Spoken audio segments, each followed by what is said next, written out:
What's going on, guys, in the Works Media, and welcome to the third episode of the Battle Report. And today we're going to look at the importance of spotting, because it's one of the most frequently asked questions I get is how do you spot people, why do you spot people, what's the point of spotting people? Well, when you spot somebody, they basically get that little orange marker over their head and they appear on the mini-map for other people to see, and it makes it really easy for people to pick out. The sniper class is basically designed to be primarily a recon, thus the name, and it's one of the best classes for spotting people. And you see here, this is a game where it's a rush game where we're trying to push for the final or the first objective, and I'm going to show you how spotting and not getting any kills can actually help you win the game. You see, I've just taken up spot here, and I'm just spotting these people as they spawn in each other. I am taking some pop shots at them every now and then, and it's basically going to lead to our team taking this last objective because it makes it really easy for our teammates to pick out where people are coming from, where they're going to be at. Because I mean, if you're running around with a giant orange triangle over your head, you're going to be pretty obvious. So spotting is really important, and I tend to get this a lot in the comments is like, well, I didn't know you could spot in the game. How do you spot? Well, if you're playing on PC, I'm assuming you probably already know this, but you push Q and that will spot somebody. Pretty simple. On Xbox and PlayStation, you hit the back button. It might be select on PlayStation, I'm not sure since I don't play on it. But on Xbox it is the back, so I'm going to assume that it is the select button on the PlayStation.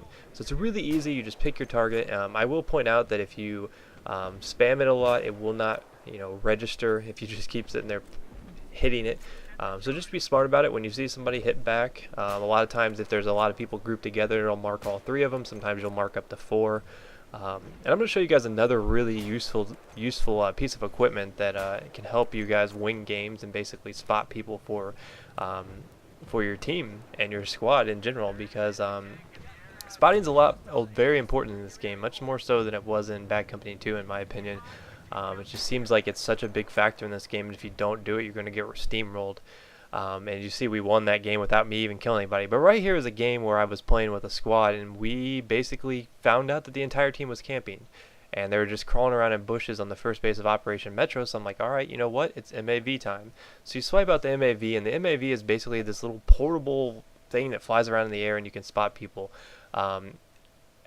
The cool thing about it though is that people show up on the, like, they stand out because it's like an infrared type spotting system.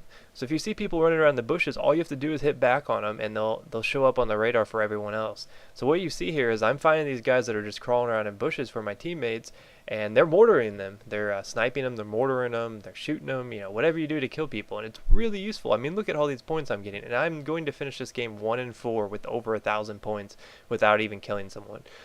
Granted that you could probably get more points on a conquest type game since a rush is a little bit shorter, considering that this is the first base and they're going to be unsuccessful in their attempts to take it, because the spotting, they're not going to destroy me at all. I'm basically going to stay up the whole time, and I'm going to get, I think I get 6 or 7 ribbons for spotting people, which is ridiculous. And they don't shoot me down at all. I just kind of stay in the trees, stay far back, and just pick them out.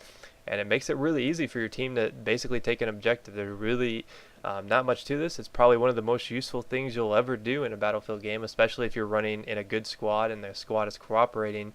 You can really rack up some points and really be useful without having to kill a lot of people. I mean, if you're having a bad day and you want to just try out helping the team in other ways, this is probably one of the best ways to do that. So if you've thought recon was useless in the past, hopefully this opens your eyes a little bit and you can see kind of what the recon role can play. It's not all about killing. I mean, even if you're sitting in the back being a bush Wookiee, you can still find some cool things to do and help out your team. But I'll see you guys next time.